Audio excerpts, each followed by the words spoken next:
Salut à tous, bonjour à toutes, c'est Onaku.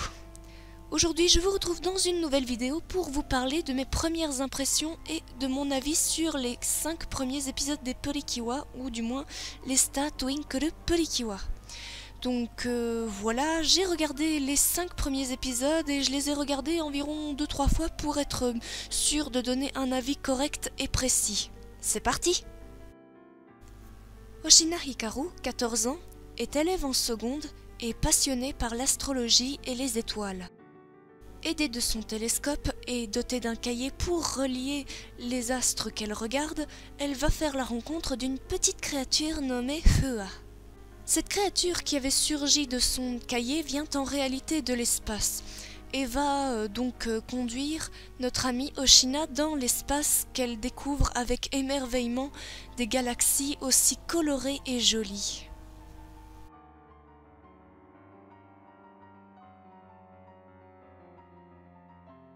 Après d'avoir retrouvé cette petite créature et l'ayant nommée Fua pour la douceur de sa fourrure, elle décide de partager son goûter avec et décide de faire la sieste par la même occasion. Cependant, Fua fit apparaître grâce à ses pouvoirs magiques un trou pouvant amener une fusée qui venait apparemment de l'espace intersidéral.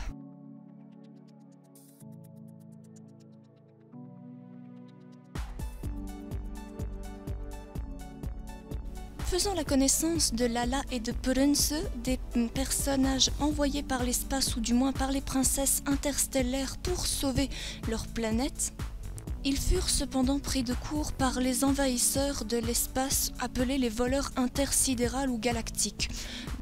Se réfugiant dans la fusée, Oshina Hikaru décide de mettre les voiles avec ses amis pour l'espace afin d'y trouver refuge contre l'assaillant Kapado. Seulement, la victoire n'est que de courte durée, ou du moins, Kapado décide alors de mener une assaut contre la fusée de nos nouveaux arrivants. Oshina Hikaru voulant aider Fua, elle décide donc de partir dans l'espace intersidéral pour sauver Fua, mais ne prend pas conscience du danger. Parce qu'en effet, un être humain ne peut survivre dans l'espace parce que l'air y est parfaitement irrespirable. Cependant, Oshina Hikaru est animée par un désir profond de vouloir protéger Fua, qui est apparemment la cible, ainsi que Purunse et Lala. Tendant le désir profond d'être protégée par cette jeune fille au cœur léger, innocent et pur, elle décide donc de lui accorder le pouvoir de se transformer en une Purikiwa. Oshina Hikaru, se transformant en une première fois en Kyuasta en laissant libre cours à son imagination, décide alors de combattre les troupes de Kapado contre les envahisseurs de l'espace et le tenant en échec grâce à son Sta Punchy. Retournant sur Terre, nos amis fit un atterrissage pour le moins particulier car en effet, les dégâts de la fusée sont importants et c'est parti pour une aventure qui promet. Mesdames et messieurs, j'espère que vous avez attaché vos ceintures.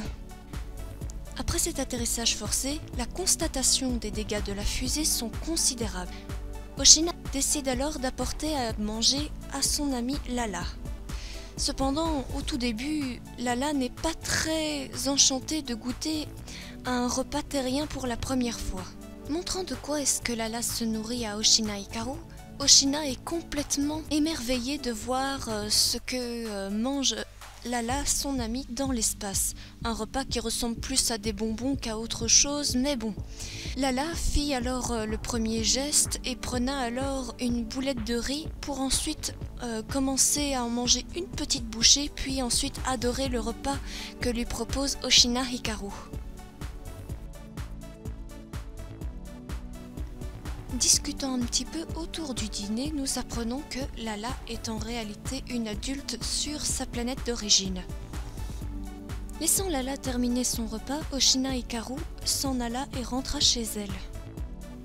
Oshina, revenant le lendemain lui rendre visite avec Hey, stop! Toei Animation, un avertissement, j'aimerais que vous arrêtez de faire lever le bras de Oshina Hikaru comme ça parce que je trouve ça, comment dire, un peu extrémiste. Bref, revenons-en à l'histoire. Oshina Hikaru apprend comment dire bonjour sur la planète d'origine de Lala en se touchant les antennes, que je trouve vraiment très mignon.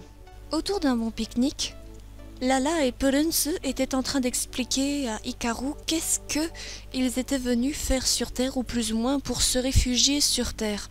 Eh bien, leur mission était claire et évidente, retrouver les stylos des princesses astrales qui sont retenues prisonnières sur leur Terre qui a été envahie par les pillards de l'espace. Oshina Hikaru, se retroussant les manches, est plus que jamais motivée pour aider ces personnes qui venaient de si loin. Après d'avoir rendu visite à son grand-père, le papy des étoiles, Lala rencontra alors son papy, le papy des étoiles, et se posa alors des questions lorsqu'elles se retrouvèrent toutes les deux seules. Du moins, Lala se posait des questions. Est-ce que je pourrais devenir un jour une Purikiwa ? Oshina Hikaru lui demanda alors pourquoi. Eh bien parce que l'ordinateur de bord de Lala avait calculé que les chances ou les probabilités de devenir une Purikiwa ne s'élèvent qu'à 0,000, bref pas mal de 0,12% pour devenir une Purikiwa. Donc voilà, les chances sont quasi rares et presque impossibles. Alors voilà, mais seulement Hikaru essaye de la convaincre, lui disant que tu es simplement Lala et que tu as besoin de te trouver en tant que jeune fille qui voudrait s'épanouir. C'est lorsque Kappa-Ado a mené une assaut contre les Purikiwa, ou du moins contre Kyoasta pour commencer, que Lala finit par faire confiance en ce qu'elle est, ou du moins en ce qu'elle a en termes de capacité, parce que faire confiance en la technologie, certes c'est bien, mais se faire confiance en soi est certes 10 fois mieux que la technologie elle-même. Donc voilà, c'est en devenant Kyoa Miruki pour une première fois qu'elle finit par terrasser les pillards de l'espace et sauver son ami Hikaru, ou plutôt Kyoasta. Seulement à la fin de l'épisode, leur pendentif se met à réagir face à la présence d'un potentiel stylo d'une princesse. Après les analyses du pendentif dans le vaisseau de Lala, les analyses n'ont rien donné et c'est parti pour une petite quête pour essayer de trouver le stylo magique de la princesse. Seulement, nos deux amis ne sont pas encore si amis que ça et en tout cas n'ont pas encore accordé leurs deux violons. Car en effet, Lala est reconnue comme étant une adulte sur sa planète d'origine, mais Hikaru est reconnue comme étant une enfant sur Terre et ne sera reconnue adulte qu'à ses 18 ans révolus. Leurs caractères opposés les mènent petit à petit à une déliaison, ou plutôt presque des conflits, mais en tout cas pas si grave que ça. Hikaru décide alors de se changer les idées sur la place du marché, du moins la petite galerie marchande auquel elle a l'habitude d'y aller pour se changer les idées.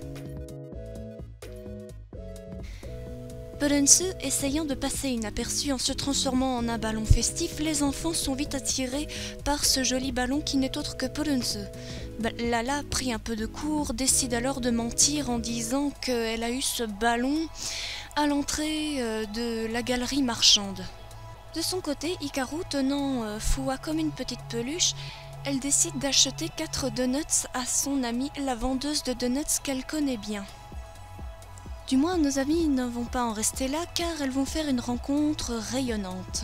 En effet, elles vont rencontrer Amamiya Elena, qui n'est autre que la senpai de l'école de Oshina Hikaru. Ayant vu Lala et Oshina se disputer, Elena décide alors de les réconcilier, du moins essaye de les réconcilier. En effet, cette fille est plutôt mature pour son âge et est apparemment garante de ses petits frères et sœurs. Elle tient à la boutique Sonrisa, voulant dire « soleil levant » en espagnol, car en effet, Elena aurait peut-être des origines espagnoles, voire même mexicaines. Alors pour certains qui se posent la question, mais qu'est-ce qu'une Mexicaine telle que Elena Amamiya fait au Japon? Eh bien il faut se dire que les relations diplomatiques entre le Mexique et le Japon sont quand même excellentes. En effet, car environ 20 000 personnes d'origine japonaise habitent au Mexique et peut-être vice-versa, en tout cas, ça reste à voir vis-à-vis de la population mexicaine au Japon. Toutefois, la Toei Animation voulait en faire en sorte que les étrangers soient toutefois les bienvenus au Japon et essayer d'habituer les enfants petit à petit à des étrangers ou du moins à des personnes qui ne sont pas tout à fait japonaises de pure souche. Expliquant à Lala et à Oshina que sa vie n'est pas forcément la plus aisée, mais qu'elle arrive quand même à trouver un terrain d'entente, bien que ses frères et sœurs soient plus jeunes qu'elle, elle essaye toutefois de les réconcilier à sa façon.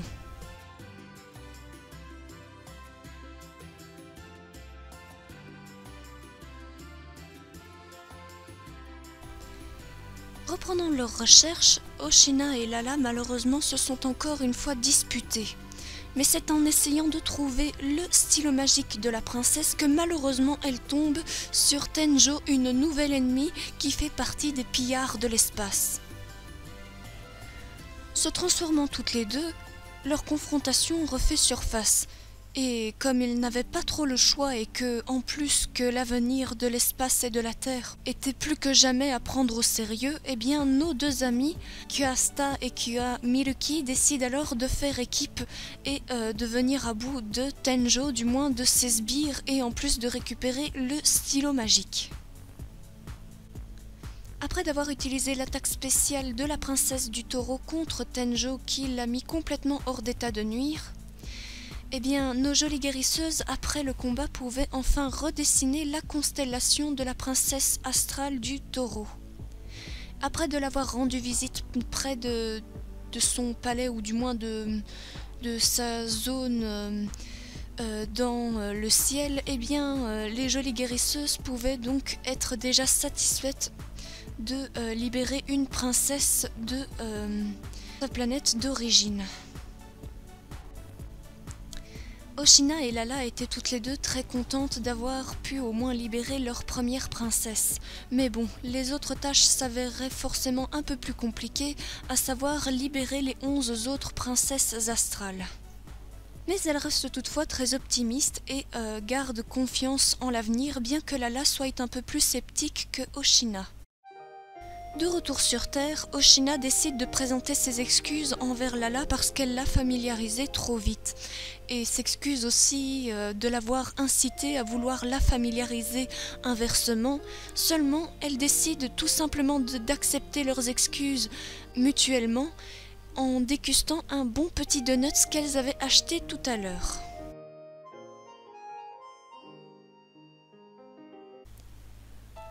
Épisode 4. Premier jour d'école pour Oshina Hikaru, qui est accompagnée de sa meilleure amie Lala. Retrouvant ainsi Elena Amamiya, qui est en réalité la coqueluche de l'école de Oshina Hikaru. En effet, elle est appréciée par toutes les filles de l'école par sa popularité car elle est surnommée le Soleil. En plus de sa popularité, Elena est complètement badass car en plus, elle peut renvoyer un ballon de foot qui a été trop éloigné du terrain de football d'un simple coup de pied, ce qui fait d'elle une fille vraiment coriace et vraiment populaire au sein de son école. En rentrant de l'école, Elena eut un mauvais pressentiment et décide alors d'aller vers un endroit où elle sentait le plus ce mauvais pressentiment. Et elle vit alors ses deux amis, Hikaru et Lala, qui se sont transformés en Purikiwa, attaqués par Tenjo encore une fois. Seulement, Fuwa était vraiment très triste et en tout cas était en train de crier à l'aide tellement elle était désemparée.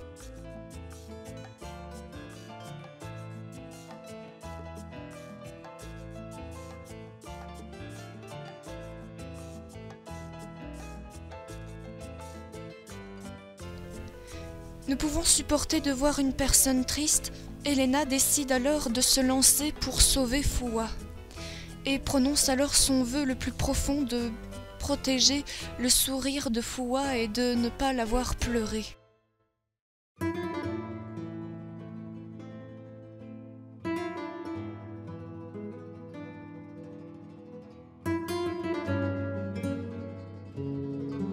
Comprenant alors l'intention de Helena, Fuwa décide alors de remettre le pouvoir du soleil à Amamiya Helena.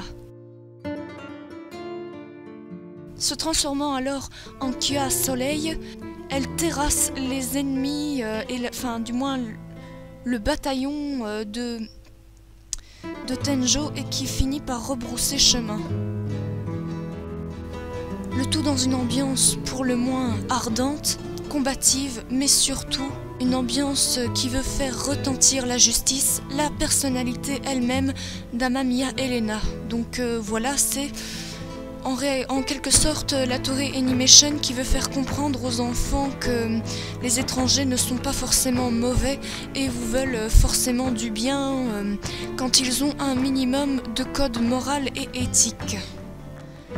En tout cas, Helena Amamiya, présidente du Japon ou présidente de la France, je vote des t-shirts, bref, tout ce que vous voulez, bref, pour mettre un peu d'humour, oui, je vote franchement, tellement j'ai confiance au sens de la justice de Amamiya Helena. Épisode 5. Nous faisons la rencontre de Madoka Kaguya, une jeune fille que nous avions très brièvement croisée dans le précédent épisode. Madoka est une jeune fille de famille riche, donc son papa, Monsieur Kaguya, est au fait président d'un centre de recherche sur les présences extraterrestres et doit donc garder ce qu'il fait dans le plus grand secret. Madoka, qui est une jeune fille très mature et raffinée, est une Kyudoka très expérimentée et en tout cas largement récompensée pour ce qu'elle fait. En effet, entre ses séances d'apprentissage pour le piano, cérémonie du thé et tout ce qui tourne autour, notre jeune Madoka est en plus Sento Kaijo, donc présidente du conseil des élèves. Seulement, Helena Amamiya avait retenu l'attention de Madoka parce que Helena traînait de plus en plus avec Hikaru, ce qu'elle n'avait jamais encore fait auparavant. En effet, vouloir nourrir en plus Fuwa, s'occuper d'elle et tout, alors Madoka constate que Hikaru possède un curieux petit carnet semblable à un jouet. Tentant de cacher l'affaire, malheureusement Fuwa sortit de son livre et décide alors d'approcher Madoka, du moins pour essayer de se faire amie avec elle. Madoka a été alors confrontée à garder le poids d'un secret que son père pourrait susciter comme preuve accablante de preuve d'existence de vie extraterrestre. À la fin des cours, Madoka décide alors de suivre Oshina Hikaru ainsi que ses autres amis et tente de savoir pourquoi est-ce qu'elle garde ce secret qui semble si important. En effet, être une Porikiwa, c'est savoir protéger les personnes qui n'ont pas de pouvoir. Seulement, Fuwa décide alors de se lier encore une fois d'un peu plus de confiance avec elle en lui donnant une onigiri. Tenjo et ses sbires, débarquant ainsi pour attaquer Madoka, Madoka décide alors de s'enfuir avec Fuwa dans ses bras et voudrait à tout prix protéger Fuwa elle aussi. C'est alors que Fuwa décide de la choisir pour devenir Kua Selene, la Kua de la Lune. Seulement, Madoka hésite à devenir une Porikiwa. De crainte que son père ne lui fasse des représailles pour ce qu'elle connaît de l'espace, ou du moins une partie de l'espace et de ses mystères, elle pourrait très bien se faire interdire de fréquenter les autres personnes de son école après les cours. Mais prenant toutefois son courage à deux mains, elle se transforme en Porikiwa pour la première fois et décide d'aider les Porikiwa à se débarrasser des sbires de Tenjo. Seulement le combat avait fait pas mal de bruit, ce qui attira donc l'équipe de recherche de Monsieur Kaguya, accompagné de Monsieur Kaguya en personne. Il demanda alors à sa propre fille ce qui s'était passé, du moins dans cette région. Madoka eut très peur, mais pourtant elle a eu le courage de mentir à son propre père, disant qu'il ne s'était rien passé et qu'elle ne sait pas plus que son père ce qui s'est passé. Le père de Kaguya ainsi que son équipe de recherche repartit pour faire une enquête aux abords de la forêt. Nos amis étaient enfin unis et en tout cas prêtes à affronter les pillards de l'espace à L4. Épisode 6. En quête de réparer la fusée de Lala, nos amis vont se documenter à l'observatoire du grand-père des étoiles pour pouvoir réparer la fusée et en apprendre davantage sur l'univers qui entoure Lala. Car en effet, l'espace d'où elle vient, ce n'est pas du tout la porte d'à côté de l'espace auquel ses trois amis y vivent.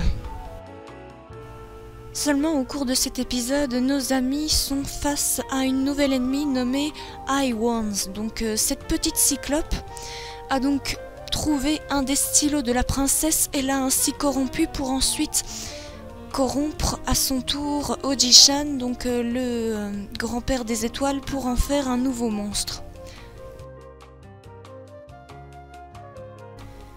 Luttant ainsi de toutes leurs forces, la partie n'était pas gagnée d'avance. Seulement, grâce à une stratégie qui s'est avérée gagnante, elles ont pu ainsi libérer le grand-père de Oshina et ont donc pu également libérer la princesse de la constellation du lion.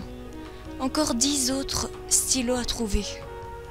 Bon, mes explications n'ont pas toujours été très claires, mais cependant, je trouve que les 6 premiers épisodes d'Esta Twinkle Purikiwa étaient vraiment déjà une douche de merveille et de beauté, et franchement, j'ai trouvé ça magnifique. Bien que, voilà, je trouve que le dessin est peut-être un peu naïf et enfantin, eh bien, j'avoue que j'aime toujours autant les Purikiwa, et franchement, je pense que je pourrais même, je sais pas moi, les nurses Purikiwa, donc les docteurs Purikiwa, je pense que je pourrais même regarder, mais en tout cas je suis très impatiente de savoir quelles seront les aventures suivantes d'Esta Twinkle Purikiwa. Franchement, j'avoue que le début était génial. Bon, c'est vrai que j'ai un peu de retard pour faire le résumé des 6 premiers épisodes, mais j'avoue que cette aventure, vraiment ça promet parce que moi j'aime beaucoup l'espace. Je voudrais également en connaître davantage sur les constellations. Moi je trouve que la constellation de la sirène ou du moins du poisson pourrait vraiment me plaire et en tout cas je l'attends avec grande impatience. Bref, c'est sur cet avis que je vous quitte les amis, donc n'hésitez pas à vous abonner à ma chaîne YouTube, à partager ma vidéo, à y mettre un commentaire et un petit pouce bleu si vous êtes très généreux. Bon, moi je vous dis à très bientôt pour de prochaines vidéos et comme toujours, bye bye boo, sayonara, minasan.